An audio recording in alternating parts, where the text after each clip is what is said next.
Hello friends, स्वागत है आप सभी का आपके अपने यूट्यूब चैनल यूनिवर्सिटी गाइड पर। तो फ्रेंड्स, आज के इस वीडियो में हम सभी जो है आरआरबी ग्रुप डी के लिए जीके जीएस की प्रैक्टिस सेट करने वाले हैं।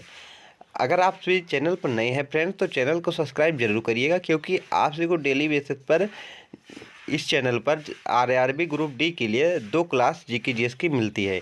एक क्लास जो है दोस्तों आप सभी को 2 PM पर मिलती है, जो मैं कराता हूं प्रैक्टिस सेट, और एक क्लास आप सभी को 4 PM पर मिलती है। कब मिलती है? 4 PM पर, जो शिवानी मैम कराती हैं। तो अगर आप सभी चैनल पर नए हैं तो चैनल को सब्सक्राइब करिएगा और साथ साथ बेल आइकन को जरूर टिपिएगा, क्योंकि नोटिफिकेशन आपके पास पहुँचता रहे। चलिए अब देखते हैं आज का पहला क्वेश्चन हमारा क्या है। संविधान सभा का गठन किस योजना के तहत किया गया था? संविधान सभा का गठन जो है किस योजना के तहत किया गया था? तो राइट आंसर क्या है? कैबिनेट मिशन के द्वारा जो है संविधान सभा का गठन किया गया था। साथ साथ दोस्तों आप सभी को बता दें, जो मैंने यहाँ पर क्वेश्चन लिया है, यहाँ पर आप सभी को पता ही होगा 5 क्वेश्चन मैंने हर सब्जेक्ट से लिया है। तो चलिए देखते हैं अब आगे इसमें क्या बताया गया है। तो कैबिनेट मिशन के द्वारा किया गया था। 1946 में ब्रिटिश सरकार द्वारा भेजे गए कैबिनेट मिशन ने भारत में संविधान सभा के गठन का प्रस्ताव रखा।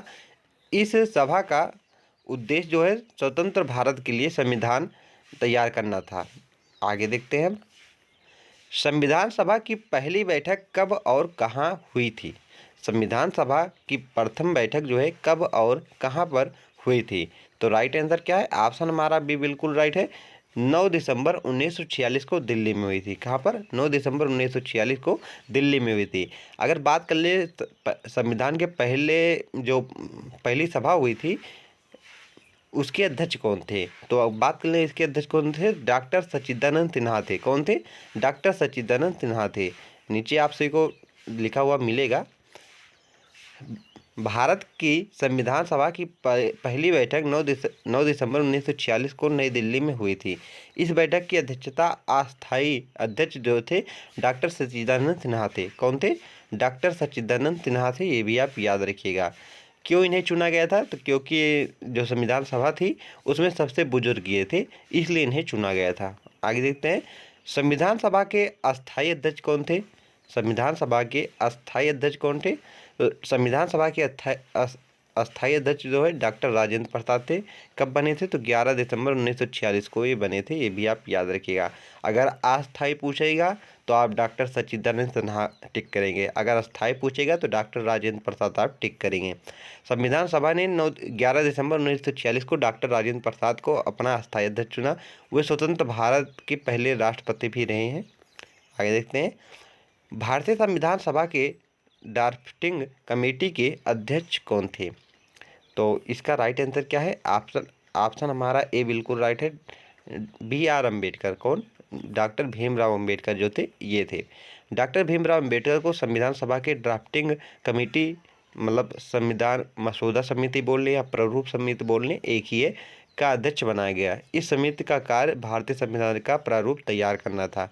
इसमें कुल कितने सदस्य थे? तो इसमें कुल 7 सदस्य थे, जिसमें अध्यक्ष कौन थे? डॉक्टर भीमराव अम्बेडकर थे। आगे देखते हैं। भारतीय संविधान को संविधान सभा ने कब अपनाया? भारतीय संविधान को संविधान सभा ने कब अपनाया? तो राइट आंसर क्या है? 26 नवंबर 1949 को। कब अपनाया था? 26 नवंबर 1949 को अपनाया था। इसी दिन को यह भी कहा जाता है संविधान अंगीकृत कब किया गया? तो 26 नवंबर 1949 को। भारतीय संविधान को 26 नवंबर 1949 को संविधान सभा द्वारा अपनाया गया, लेकिन यह 26 जनवरी 1950 को पूरी तरह लागू हुआ। इस दिन को गणतंत्र दिवस के रूप में भी मनाया जाता है। यहाँ पर दोस्तों हमारे जो पॉलिटी के 5 क्वेश्चन थे वो कंप्लीट हुए। मैं आप सभी को बता दूं कि मैं क्या कर रहा हूँ, चैप्टर वाइज आप सभी के जितने इंपॉर्टेंट क्वेश्चन बन सकते हैं उन्हें करा रहा हूँ। जैसे मैंने आज संविधान सभा चुना, उसके बाद कल मैं मौलिक अधिकार चुनूंगा, उसके बाद राज्य के नीति निर्देशक तत्व। इस प्रकार से मैं चैप्टर वाइज आप सभी को क्वेश्चन कराऊंगा। इसी क्वेश्चन के तहत आप सभी का पूरा रिवीजन हो जाएगा। जिन भाइयों बहनों ने भी नहीं पढ़ा है उनका भी यहाँ पर काम चल जाएगा, क्योंकि विस्तार से मैं बता रहा हूँ। इसे बस वो नोट करते रहें और याद करते रहें, इससे काम चल जाएगा। जीके जीएस इससे बाहर नहीं जाने वाला है। चलिए देखते हैं अब अगला क्वेश्चन। अब जियोग्राफी का है। आज मैंने इंडियन रिवर लिया है। क्या? Indian river. यहाँ से क्वेश्चन पूछे जाते हैं, इसलिए मैंने जियोग्राफी का एक इम्पॉर्टेंट चैप्टर जो है इंडियन रिवर वहाँ से 5 क्वेश्चन उठाए हैं। भारत की सबसे लंबी नदी कौन सी है? पहले यही पूछा जाएगा। तो गंगा नदी है। कौन सी है? गंगा नदी है। ये तो सबको पता है, लेकिन गंगा नदी कहाँ से निकलती है, कहाँ से नहीं निकलती है, कहाँ पर जाकर गिरती है, किस डेल्टा का निर्माण करती है, इसे किस राज्य में क्या कहते हैं, ये भी क्वेश्चन आपसे से पूछा जाता है। वो भी आप सभी का आप भी क्लियर हो जाएगा। तो भारत की सबसे लंबी नदी गंगा है। कौन सी है? गंगा है। गंगा नदी भारत की सबसे लंबी नदी है, जिसकी कुल लंबाई कितनी है? 2525 किलोमीटर है। यह गंगोत्री ग्लेशियर उत्तराखंड से निकलती है। यहाँ इंपॉर्टेंट है, इसे आप मार्क करिएगा। गंगा नदी का उद्गम स्थल क्या है? गंगोत्री जो ग्लेशियर जो है उत्तराखंड में स्थित है, वहाँ से निकलती है। और कहाँ कहाँ पर जाकर गिरती है? तो ये बंगाल की खाड़ी में जाकर गिरती है। उससे पहले यह क्या करती है? तो यह ब्रह्मपुत्र के साथ मिलकर सुंदरवन डेल्टा का निर्माण करती है, जो विश्व का सबसे बड़ा डेल्टा है। आगे देखते हैं, डेल्टा बनाने वाली भारत की सबसे बड़ी नदी कौन सी है? डेल्टा बनाने वाली भारत की सबसे बड़ी नदी कौन सी है? तो राइट आंसर ऑप्शन हमारा ए है, जो है गंगा। गंगा और ब्रह्मपुत्र नदियों के मिलन से सुंदरवन डेल्टा बनता है, जो दुनिया का सबसे बड़ा डेल्टा है। इसे गंगा ब्रह्मपुत्र डेल्टा भी कहते हैं। आगे देखते हैं, नर्मदा नर्मदा नदी किस दिशा में बहती है? जो नर्मदा नदी है यह किस दिशा में बहती है? तो पूर्व से पश्चिम। किस दिशा में?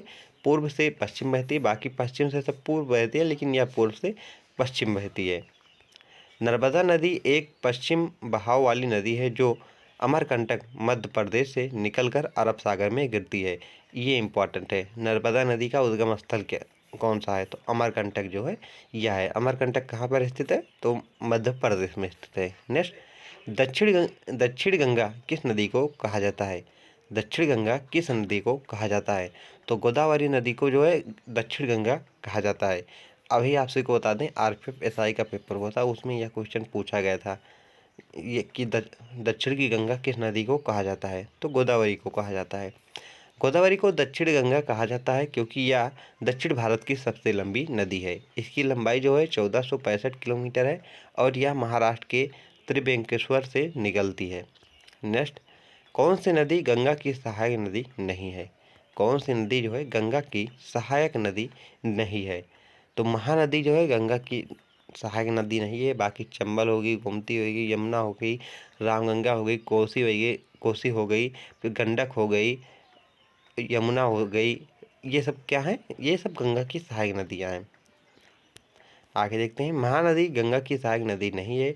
यह छत्तीसगढ़ से निकलती है, उड़ीसा में बहते हुए बंगाल की खाड़ी में गिरती है, जबकि यमुना, गोमती, चंबल गंगा की सहायक नदियाँ हैं। अब यहाँ पर इकोनॉमिक्स की 5 क्वेश्चन आ गए हैं। आपसे की पॉलिटी और जियोग्राफी के 5-5 क्वेश्चन हो गए। अब इकोनॉमिक्स के 5 क्वेश्चन देखेंगे, उसके बाद बायो से 5 क्वेश्चन लिए हैं मैंने आज, उसे भी आप देखेंगे। पहला क्वेश्चन देखते हैं, मुद्रास्फीति का अर्थ क्या होता है? मुद्रास्फीति का क्या अर्थ है?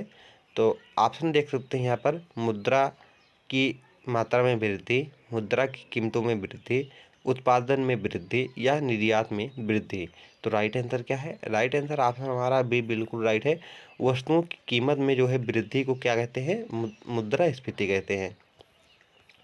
जब बाजार में वस्तुओं और सेवाओं की कीमतें बढ़ती हैं तो इसे मुद्रास्फीति कहते हैं। इससे मुद्रा की क्रय शक्ति घट जाती है, ये भी आप याद रखिएगा। यहाँ से क्वेश्चन बन सकता है कि मुद्रास्फीति के समय जो मुद्रा की क्रय शक्ति क्या होती है, घटती है कि बढ़ती है? तो राइट आंसर क्या होगा? घटती है। आगे देखते हैं दूसरा क्वेश्चन, भारत में योजना आयोग को किसके द्वारा बदला जा सकता है? भारत में योजना आयोग को किसके द्वारा बदला जा सकता है? तो राइट आंसर क्या है? नीति आयोग के द्वारा। किसके द्वारा? नीति आयोग के द्वारा बदला जा सकता है। 1 जनवरी जो है 2015 को योजना आयोग को समाप्त कर उसकी जगह नीति आयोग बनाया गया, जो नीति निर्माण और विकास कार्यों में राज्यों के साथ सहयोग करता है। क्या है? अगर बात करें नीति आयोग की स्थापना कब हुई थी? तो 1 जनवरी 1 जनवरी 2015 को। अगर बात कर लें कि जो योजना आयोग है इसकी स्थापना कब हुई थी, तो 1950 को हुई थी, ये भी आप याद रखिएगा। आरबीआई बैंक का मुख्य कार्य क्या है? आरबीआई बैंक का मुख्य कार्य क्या है? मुद्रा जारी करना और मौद्रिक नीति का प्रबंधन करना, बजट बनाना, आयकर वसूलना या विदेशी व्यापार का नियंत्रण करना। तो राइट आंसर क्या है? मुद्रा जारी करना और मौद्रिक नीति का प्रबंधन करना जो है आरबीआई का मुख्य कार्य है। आरबीआई भारत की केंद्रीय बैंक है जो देश में मौद्रिक नीति, बैंकिंग नियमन और मुद्रा सृजन का कार्य करता है, ये भी आप याद रखिएगा। चलिए देखते हैं हम नेक्स्ट क्वेश्चन। जीडीपी सकल घरेलू उत्पाद का क्या अर्थ है? जीडीपी सकल घरेलू उत्पाद का क्या अर्थ है? तो राइट आंसर क्या है? ऑप्शन हमारा बी बिल्कुल राइट है। देश में उत्पादित कुल वस्तुओं और सेवाओं का मूल्य निर्धारित करना ही क्या है? जीडीपी है। आगे देखते हैं। जीडीपी किसी देश में एक निश्चित समय अवधि में उत्पादित सभी वस्तुओं और सेवाओं का कुल मौद्रिक मूल्य होता है। यह अर्थव्यवस्था की स्थिति को मापने का मुख्य संदेशक होता है। नेक्स्ट, भारत में प्रत्यक्ष कर डायरेक्ट टैक्स कौन सा है? भारत में प्रत्यक्ष कर कौन सा है? तो राइट आंसर क्या है? राइट आंसर क्या है दोस्तों? यहाँ पर जीएसटी जो है इनडायरेक्ट टैक्स है, आप सभी को पता ही है। तो इनकम टैक्स जो है यह प्रत्यक्ष कर है। कौन सा? इनकम टैक्स जो है ऑप्शन हमारा बी बिल्कुल राइट है, जो है एक प्रत्यक्ष कर है, ये भी आप याद रखिएगा। प्रत्यक्ष कर वे होते हैं जो व्यक्ति या संस्था सीधे सरकार को चुकाते हैं, जैसे कि आयकर, जबकि अप्रत्यक्ष कर जैसे जीएसटी उपभोक्ताओं द्वारा वस्तुओं और सेवाओं पर दिया जाता है, ये भी आप याद रखिएगा। तो फ्रेंड्स, आप सभी को वीडियो कैसा लग रहा है ये भी कमेंट बॉक्स में ज़रूर बताइएगा। आगे देखते हैं कि मानव शरीर में रक्त का शुद्धिकरण किस अंग में होता है? मानव शरीर में रक्त का शुद्धिकरण किस अंग में होता है? तो राइट आंसर क्या है? ऑप्शन हमारा डी बिल्कुल राइट है, किडनी, जिसे ब्रिक कहते हैं, यहाँ पर होता है। अगर बात करें कि यहाँ पर रक्त के शुद्धिकरण की बात हो रहा है, ना कि पंपिंग की।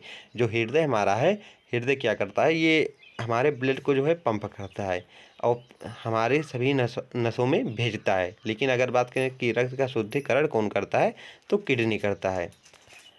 रक्त से विषैले पदार्थ जैसे टॉक्सिन होता है और अतिरिक्त पानी को छानकर मूत्र के रूप में बाहर निकालता है। यह शरीर के अपशिष्ट निवारण और जल संतुलन बनाए रखने में मदद करता है। नेक्स्ट, लाल रक्त कणिकाओं जिसे आरबीसी कहते हैं में कौन सा पिगमेंट पाया जाता है जो ऑक्सीजन को परिवहन करता है? लाल रक्त कणिकाओं आरसीबी में कौन सा पिगमेंट पाया जाता है जो ऑक्सीजन को परिवहन करता है? तो राइट आंसर क्या है? ऑप्शन हमारा सी बिल्कुल राइट है, हीमोग्लोबिन। क्या पाया जाता है? हीमोग्लोबिन पाया जाता है। हीमोग्लोबिन एक प्रोटीन है जो ऑक्सीजन को फेफड़ों से शरीर के अन्य भागों तक ले जाता है। यह रक्त को लाल रंग भी देता है। यहाँ एक क्वेश्चन यह भी बन सकता है कि रक्त का लाल रंग किस कारण होता है? तो हीमोग्लोबिन के कारण होता है। नेक्स्ट, पौधों में भोजन संचित करने वाला प्रमुख कार्बोहाइड्रेट कौन सा है? पौधों में भोजन संचित करने वाला जो प्रमुख कार्बोहाइड्रेट है वह कौन सा है? ग्लूकोज है, स्टार्च है, सुक्रोज है या सेलुलोज है?